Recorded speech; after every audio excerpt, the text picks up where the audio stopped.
Good morning, everybody. How are we doing? Welcome to day 5 of our Advent reflections here at the Parish of Cove. For those of you who don't know me, my name is just down there. It is Jay. I am husband to Ali, and I've been part of your community since August, really. Predominantly part of the 7 p.m. on a Sunday, but I've been able to get along to Christchurch, and I have St John's in my diary to be joining you now that we are back out of lockdown, which is wonderful. So this morning, apologies for being slightly late. In this cupboard just over here are the extractor fans to our bathrooms, and I turned them off, but you've probably just heard a change there. One was still going on, and it's literally like having a Chinook or some sort of Harrier jump jet taking off in our house. But anyway, this morning here is the Team Butcher box, which has been delightfully decorated by my wife. I cannot take any credit for this at all.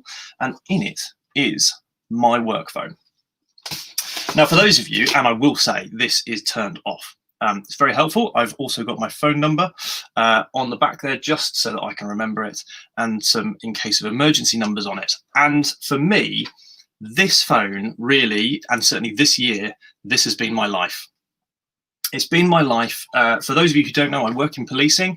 I work in communications in policing, and we've got a role to be able to try and keep the public as safe as they can be. At any time, it's a difficult job.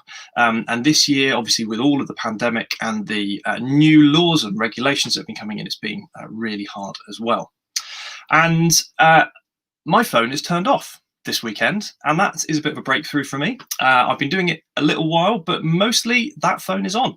That phone is on, and I might get phone calls in the middle of the night if I'm on call, or I might be checking in with my team or getting messages from my boss and others. And it's there, and it's a constant source of noise and attention. I'm thinking today a little bit about the end of Matthew chapter 9, and the chapter ends like this. When that's Jesus, when he saw the crowds, he had compassion on them because they were harassed and helpless, like sheep without a shepherd. Jesus saw the harassment and the helplessness of a crowd of people who had come and gathered to see him. Now, I don't quite know what was harassing a group or a crowd of first century men, women, and children of all different ages. I don't know that. But I know that as we look at ourselves today, I look at myself and I look at our society. We are a harassed, helpless society in many ways. And this year, perhaps more than ever. So we see harassment all over the place. We see frustration all over the place. We see exhaustion in our NHS and our frontline workers. We see fear in our older populations. Especially perhaps coming into what is normally a time of illness over the winter periods and things like that. And with this virus that is still here, that is a time of concern and frustration. We've seen disappointment all over the year of students who were supposed to be graduating and weren't able to. And we've got anger, perhaps, of those who we see other people perhaps not taking the regulations as seriously as we might want them to. We all have a different way of measuring risk to ourselves and to our loved ones. And perhaps if we perceive people not to be taking things seriously, perhaps we might find anger in those circumstances.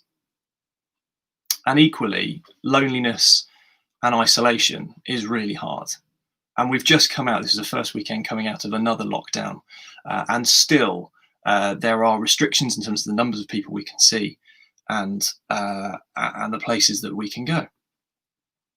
Now, the most amazing thing, isn't it, in my view, about this is that crowds, if you've ever been in one, and I go to football matches every now and again, crowds rarely seem worthy of compassion. Crowds rarely seem worthy of compassion, and yet Jesus looks at them all, and he looks at them as a shepherd, he looks at them as a redeemer and as a restorer, and he has compassion on them. And I want to say that today, on December the 5th, as we come into Christmas.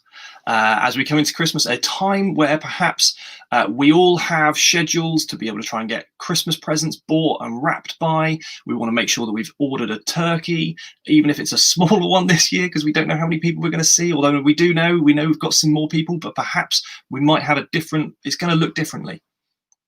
So in all of those things, Jesus is speaking into us today with love, with redemption, with restoration, and as a shepherd, and having compassion on us. Not some of the people, all of them, all of us. And so whatever causes you harassment in your life, for me, it's this. And I'm going to be taking some time this Advent in anticipation to make sure that I'm turning my work phone off more frequently than I do normally. Claiming back some of that time that I can turn my eyes on Jesus, that I can sit and wait in anticipation for this period of Advent to get to know him better, that he might get to know you better. That is my prayer. And I hope you all have a wonderful day today.